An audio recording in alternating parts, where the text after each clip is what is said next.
Des élections générales seront organisées en République démocratique du Congo dans les institutions à mandat électif jusqu'au niveau des communes.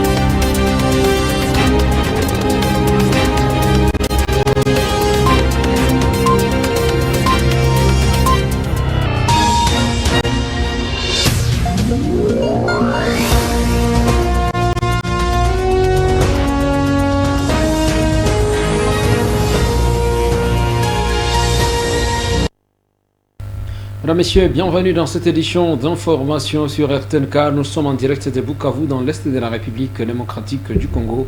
C'est journal qui commence sur la route entre Bukavu et Kavumu où les travaux de réhabilitation se sont poursuivis selon ce que montrent ces reportages. Malgré l'agression de la RDC par le Rwanda, la dernière couche d'enrobé a été posée sur la route nationale numéro 2, axe Bukavu-Kazingo. Désormais, les véhicules peuvent rivaliser sur la distance de plus de 8,8 km bien asphaltée, où la dernière couche d'enrobé d'environ 450 mètres a été posée. Sur place, bruit des nivelaises et autres machines qui sont à pied d'œuvre sous la satisfaction du directeur de la Société congolaise de construction Sokok qui demande à la population de protéger cet ouvrage construit dans le cadre du programme des 100 jours du chef de l'État. Nous sommes en train de finaliser ces taxes ici, la RND, les tâches que nous avions. Nous sommes en train de mettre la dernière couche. Et aussi, nous voulons rassurer la population du site Kivu que malgré l'instabilité liée à l'insécurité et à la guerre nous imposée par... Nous sommes en train de nous battre pour finaliser les travaux de développement que le chef de l'État a entamés ici à Bukavu.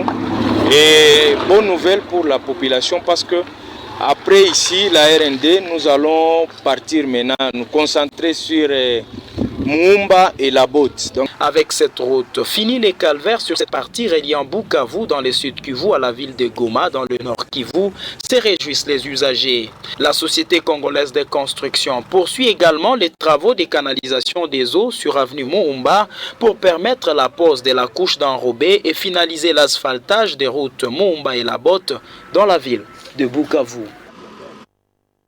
Sur la route, toujours mais dans le territoire des Fizi, cette fois-ci où une dizaine d'agents humanitaires des associations sans but lucratif, notamment Congo Handicap et Action humanitaire pour le développement durable, ont été kidnappés par des hommes en armes et jusque-là non identifiés l'avant-midi de ce lundi 13 novembre 2023, non loin de l'endroit communément appelé Mukera, sur la route qui vient de Kananda pour atteindre les sites des déplacés de Lumbi. En dernières informations, ces agents ont été relâchés plus tard, mais cette situation met les humanitaires dans cette zone dans plus en plus d'insécurité et ils se posent des questions justement bas. Selon plusieurs sources, il s'est agi d'un convoi de 8 véhicules qui se rendaient à Fizi en fait d'assister les déplacés du camp de Lumbi dans le territoire de Fizi. C'est à l'endroit communément appelé Mukera, venant de Kananda pour atteindre les sites des déplacés de Lumbi que ce convoi a été surpris par les hommes armés. Encore certains rescapés, ces bandits armés ont tout emporté avant de brûler 3 véhicules. On avait 8 véhicules, 3 sont tombés dans l'embuscade. Les assaillants ont tout pris avant de brûler ces autres véhicules. 5 sont retournés. Nous sommes de retour à Fizi, mais ces bandits ont kidnappé 15 encodeurs de CHD.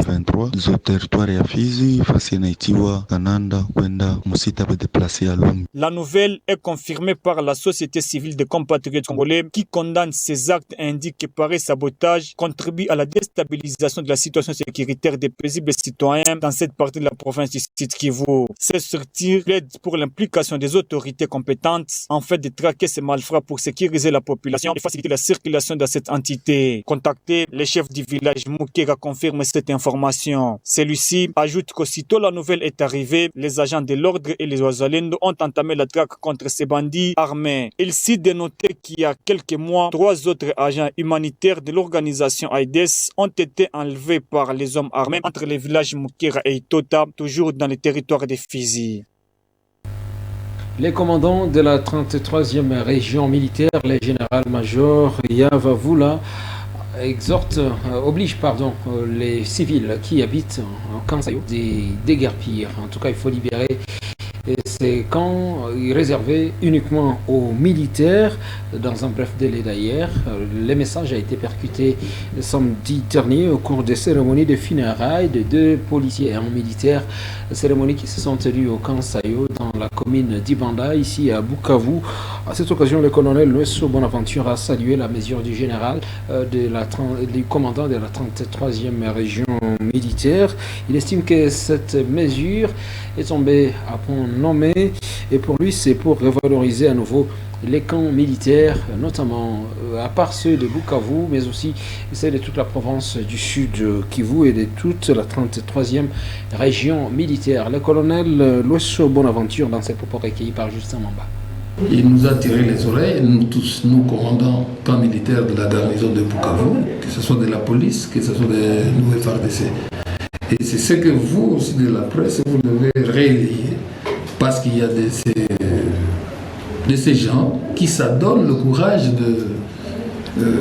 d'infiltrer le camp, soit en recherche de femmes, en recherche de boissons fortement alcoolisées, et soit c'est le vice-versa, ce sont les femmes civiles qui viennent chercher les hommes en uniforme dans le camp, en ignorant que ces militaires souvent sont mariés. C'est ce qui est la base de certains conflits, des relations civilo-militaires. Non, il y a une instruction permanente de la haute hiérarchie. Et donc, c'est tout le camp de la République démocratique du Congo où le civil doit être déguerpi. Parce que, en termes clairs, les civils ne doivent pas habiter les camps. Des sanctions, c'est d'abord le déguerpissement. Si on vous attrape un civil qui se réfugie dans le camp militaire en quête de femmes ou de boissons, on doit vous arrêter et vous déférer devant la juridiction, devant votre juge naturel. Que la population environnante du camp militaire Sayo est consciente des efforts fournis par le militaire, par le camp. C'est relatif à notre mission constitutionnelle. La mission non seulement de protéger nos frontières, de défendre l'intégrité territoriale, mais aussi de protéger la population léopienne. Je pense que c'est cette dynamique-là dont je venais de parler, surtout en cas d'espèce pour le camp militaire. Les bureaux urbains de la société civile exhortent les habitants de Bukavu à rester vigilants face à la montée vertigineuse du prix du carburant à la pompe, mais aussi face à d'autres problèmes socio-économiques que traverse actuellement la ville de Bukavu. Une mission du bureau urbain de la société civile de Bukavu s'est rendue récemment à Kinshasa. La mission est de retour. Ces membres du bureau urbain de la société civile étaient devant la presse. C'est lundi 13 novembre pour faire la restitution. Alain Chindano est le président du bureau urbain de la société civile du Sud-Kivu. Pour la population, mais malheureusement transformée par certains acteurs politiques en mal de positionnement comme une occasion de se rendre des comptes. Le vice-premier ministre de l'économie, à la personne de son Excellence M. Vital Kamerhe Lokani Guiniking, il nous a rassuré qu'il est très préoccupé de la situation de la province du Sud Kivu en particulier et de toutes les provinces du pays en général. Il s'est de vous annoncer ici que les plaidoyers que nous avons menés laissent à croire qu'il y aura très bientôt un résultat. Disons que l'échange a abouti à une mise en place d'une cellule de crise qui est chargée d'identifier tous les problèmes dans le secteur des transports routiers. Par cette occasion, je profite pour faire un appel à tous ce soir pour rester vigilants et en observance. Le Congo nous appartient et sans la lutte, nous n'obtiendrons rien.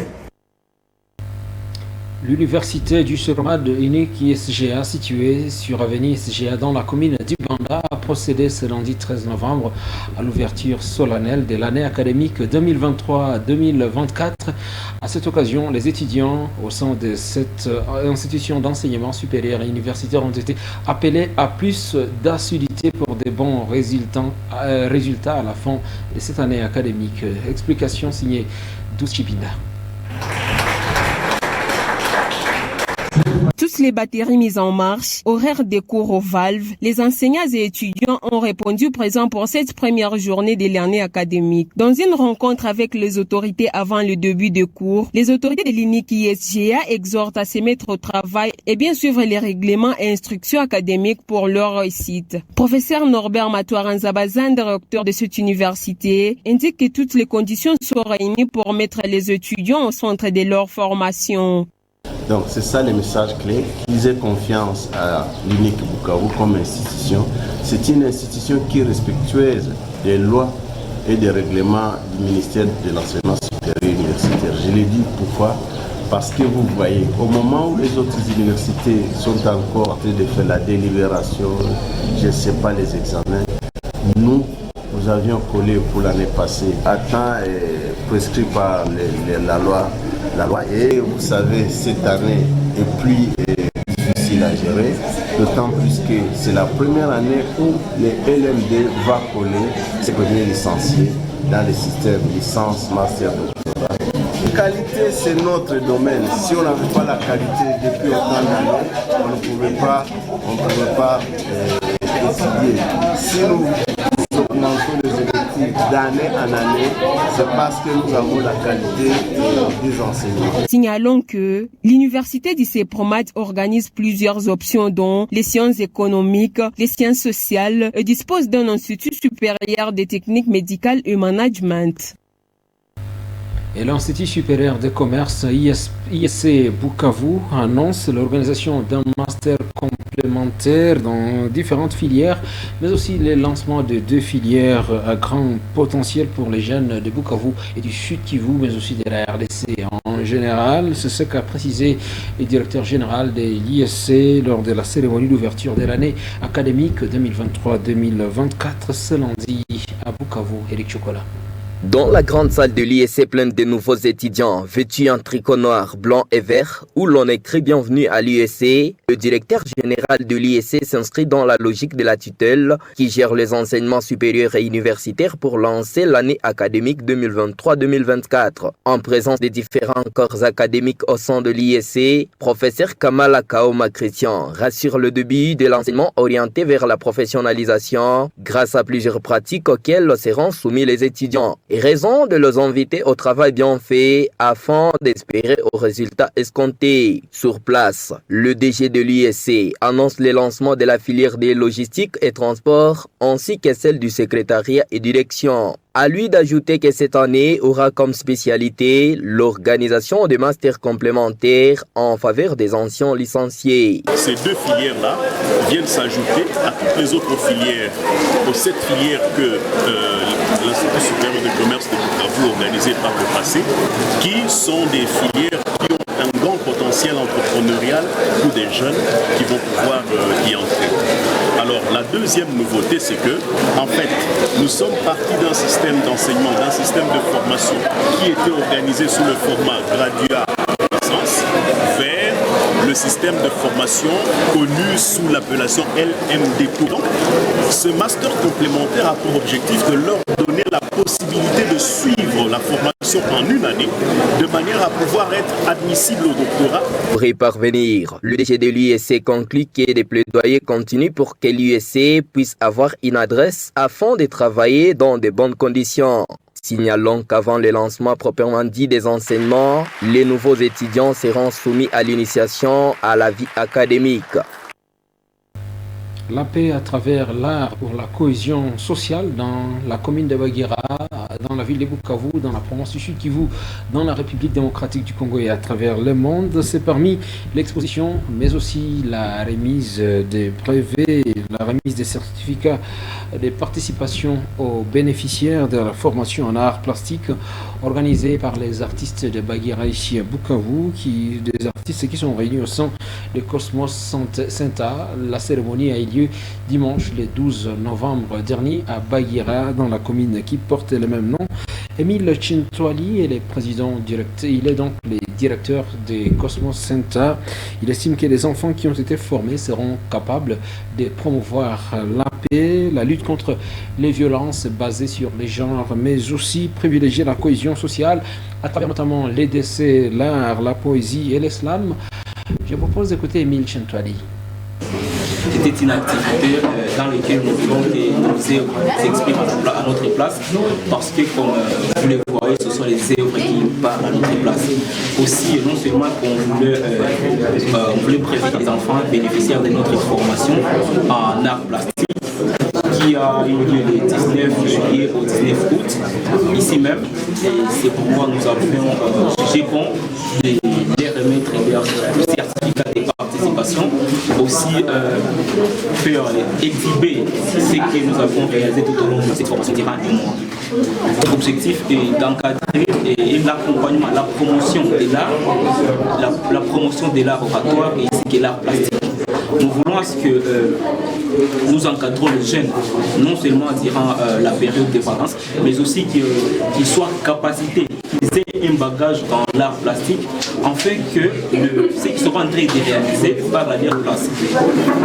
Quelles sont les catégories des jeunes que vous encadrez? Voilà, nous encadrons d'abord premièrement les enfants et aussi les jeunes. Les enfants, dans les enfants, il y a la catégorie d'âge de 18 et 8 ans. Et l'Institut de formation professionnelle Patrick Bakaobana, IFPPP en sigle, venait d'ouvrir sa 9e extension à Tchaï dans la commune de Bagira afin de permettre à la population locale de bénéficier des formations en différents métiers. L'inauguration de cette 9e extension a eu lieu ce lundi ici à Bukavu. L'installation de cette extension au quartier Tchaï, en commune de Bagira, est une réponse à la demande des habitants du milieu qui peinaient pour bénéficier de différentes formations professionnelles gratuites offertes par Namaziana Bachoki Patrick. Accompagné de Dorcas Rouagaza, directrice de son institution, ces cadres de l'ANCE procèdent à la coupure du ruban symbolique devant la population du milieu. Un offre de soulagement aux habitants de cette contrée qui voudraient bénéficier de ces formations, mais bloqués par les trajets. Batu ya Chai tulikuwa tushateseka sana. Tunafurahi sana, Mungu amubariki na muongezee. Tuko nyuma yake. Kazi yenye kona tufanyishia sheba vijana mkupitia yeye, tunajua maformation mbalimbali kutembeza gari kwa bure. Vraiment tunamshukuru sana, kule ni baba wa maendeleo. Tuna moyo wa shukrani sana kwake. Na hivi tunamuunga mkono aendelee, asonge mbele, tuko nyuma yake. Occasion pour Namaziana Bachoki Patrick d'appeler toutes les couches sociales de la ville de Bukavu à saisir cette opportunité pour apprendre différents métiers gratuitement, ceci pour lutter contre la pauvreté dans cette partie de la ville de Bukavu. C'est d'abord appeler la population de Tchaï de s'accaparer de ces centres, de venir ici pour bénéficier des différentes formations que nous offrons à la fondation, mais aussi à toute la population de Bukavu. Nous les invitons encore de venir encore de participer à nos différentes formations que nous organisons. Actuellement, nous formons plus de 3000 personnes, mais nous invitons encore la population à venir se former. Notre vision, c'est de former plus de 50 000 jeunes d'ici 5 ans. On rappelle, le jeune leader Namaziana Bachoki Patrick, leader de l'AFPB et candidat député national dans la ville de Bukavu au sein du parti politique ANCE, parti membre de l'Union sacrée de la nation. Le café du Kivu est exposé en ce moment même dans la partie nord du continent africain, en Égypte. Précisément, c'est grâce à la participation de la société coopérative Shima Kafi à ces assises qui sont organisées par la zone de libre-échange continentale africaine, la CAF en sigle. Solange Kwinja, qui est la responsable des Shima Café, elle est d'ailleurs d'ici à Bukavu, elle indique que cette force s'inscrit dans l'objectif de faciliter la collaboration entre les opérateurs économiques de la zone de libre-échange africaine pour élever l'économie des différents pays en Afrique. L'objectif de cette conférence est de faciliter les opérateurs économiques de toute l'Afrique, de se connaître. Je suis ici parce que la RDC a intégré la zone de libre-échange continentale africaine, la ZLCAF, qui permettent aux pays de s'échanger mutuellement avec les produits exportables. Je suis ici avec les cafés et les thés, pas seulement parce que je fais la promotion du café, mais c'est parce que le partenaire qui nous soutient à cette activité, GIZ, a vu qu'on n'est pas une société à caractère humanitaire, mais nous sommes une société à caractère commercial. Donc on peut attirer les investisseurs et aussi on peut faire des échanges commerciaux entre d'autres pays de l'Afrique. Mesdames et messieurs, c'est la fin de cette édition d'information. Merci de l'avoir suivi. Salutations amicales à vous qui avez suivi ce journal à Alexandrie, en Égypte.